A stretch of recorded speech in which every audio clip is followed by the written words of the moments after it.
Hello, welcome back to our channel বইপ্রেমীদের গ্রন্থাগার।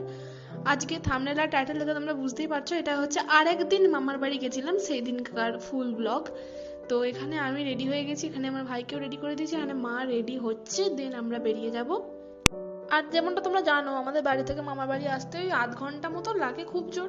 বাপি আমাদেরকে গাড়িতে চাপিয়ে দিয়ে বাড়ি চলে গেল এবং আমি ভাই আর মা একটা টোটোয় করে চলে এলাম।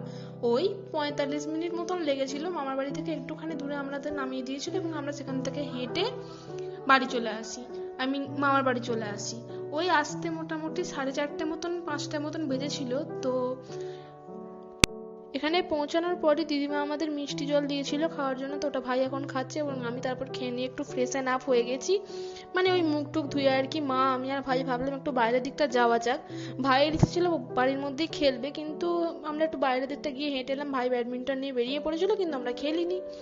তারপর দিদিমা দেখলাম এখানে সন্ধ্যা দেখিয়ে দিল, তো চলে এলাম দিদিমার ঠাকুর ঘরটাতে আর কি।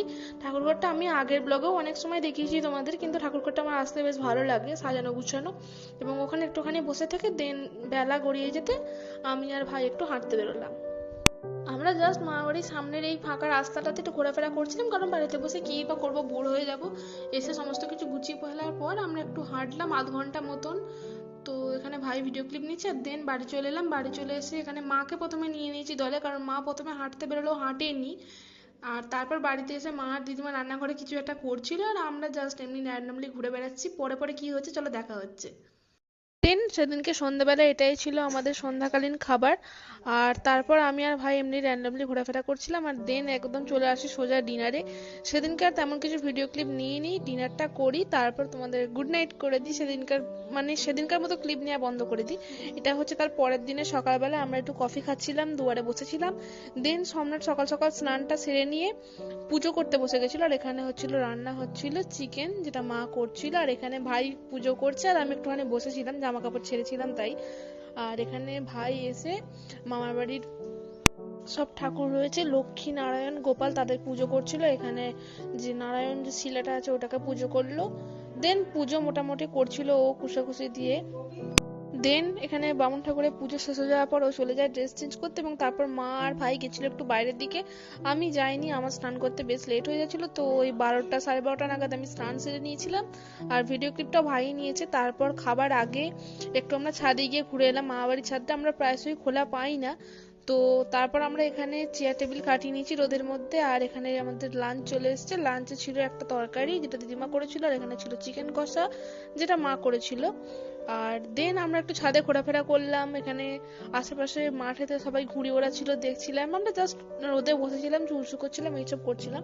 দুপুরবেলা ভালোভাবে সময়টা কাটানো হলো। দেন এখানে সোজা চলে আসছি আমি একদম এখানে সাপারের ক্লিপে। আর তারপর ডিনারে আর তেমন সেদিনকে কিছু করিনি, জাস্ট ড্রেস চেঞ্জ করে এখানে সেদিনকার মতন গুড নাইট করে দিয়েছি। আর তারপরের দিন সকালবেলা উঠে আমি এখানে রেডি হয়ে গেছি, একটুখানি বাইরে যাব। আমরা এখানে এলে একটুখানি কেনাকাটা করতে তো যাই, আগের দিনও গেছিলাম সন্ধ্যাবেলা, ভিডিও ক্লিপ নেওয়া হয়নি। তো এখানে বাজার টাজার করার পর আমরা গেছিলাম মামা দাদুর বাড়ি। তো ওখানে নতুন বাড়ি হচ্ছে, দেখলাম এটা দোতলা, 3টে মতন ঘর হবে, তো এইটা হচ্ছে স্ট্রাকচার। দেন আমরা নিচে চলে আসি। মামা দাদুর বাড়ির মেন যে আকর্ষণ আর কি বাগানটা, তো সেই বাগানটার ভিডিও করলাম একটুখানি। দু একটা চারা নেওয়া হলো, পরবর্তীতে যে চারাগুলো আমি আমাদের বাড়িতে লাগাতে পারি তো তোমাদের সঙ্গে অবশ্যই শেয়ার করবো। আর এইটা হচ্ছে একটা ট্রি হরমোন, যেটা দাদু দিল একটু পাউডারটা গাছে লাগানোর জন্য। আর বাড়িতে এসে দেখি দিদিমা এখানে রান্না সেরে ফেলেছে। রান্নায় ছিল সবজি, ডাল, বাঁধাকপির তরকারি, আর এখানে হচ্ছে মাছের কালিয়া যেটা দিদিমা বানিয়েছিল, দ্যাটস ইট। আর তারপর এই যে ওখানে আর্টিস্ট যাচ্ছে আর্টটা তৈরি করার পর। আর এখানে দেন সেদিনকেও ভাই এখানে পুজো করে নিচ্ছে আর কি। আমি সেদিনকার পুজোর তেমন একটা ভিডিও নিইনি, কারণ তারপর আমাকে ব্যাগপত্র গুছিয়ে স্নান করতে যেতে হয়েছিল। তো হ্যাঁ, স্নান করে আমরা এখন রোদে বসে আছি, এখন এটুকুই চলছে। পরে পরে কি হচ্ছে চলো তোমাদের সাথে পরে শেয়ার করছি। আর হ্যাঁ, ভিডিওটা কিন্তু লাইক করতে ভুলো না। চলো পরে দেখা হচ্ছে। এখানে শুধু আমরা একাই রোদে বসেছিলাম তা নয়, আমাদের বাড়ির চিফ মিনিস্টার এবং রাষ্ট্রপতিও ওরা এখন রোদ পে চর্চায় ব্যস্ত। তো লাঞ্চের আগে আমরা এই করছিলাম, তারপর আমরা ডিরেক্ট লাঞ্চ চলে যাই। লাঞ্চের মেনু তোমাদের সাথে আগে শেয়ার করেছি। এখানে দিদিমা আমাদের ভাত বেড়ে দিচ্ছে এবং আমরা খেয়ে নিই চটপট। দেন আমাদের লাঞ্চ শেষ হয়ে যাওয়ার পর দিদিমা এবং মামা এখানে লাঞ্চ করছে। আমরা একটু তাড়াতাড়ি করেছিলাম কারণ সেদিনকে আমাদের বেরোতে হতো। তো ওই 2:30 নাগাদ আমরা রেডি হয়ে গেছি, এখানে দিদিমাকে টাটা করে দিলাম। আর দিদিমার সঙ্গে যেটা মিস করবো সেটা হচ্ছে দিদিমার উঠোনের এই রোদটা, কারণ আমাদের বাড়ির ভেতরে তো খুব একটা রোদ ঢোকে না। তো আমরা ওয়েট করছিলাম টোটোর জন্য, টোটো আসা মাত্রই আমরা বেরিয়ে পড়লাম। সেদিনের জন্য এটুকুই, মামার বাড়ির পুরো ব্লগটা আমি এখানেই শেষ করছি। কেমন লাগলো তোমরা কমেন্টে জানিও, ভিডিওটাতে লাইক করো, শেয়ার করো, সাবস্ক্রাইব করে দিও। Tata, stay tune.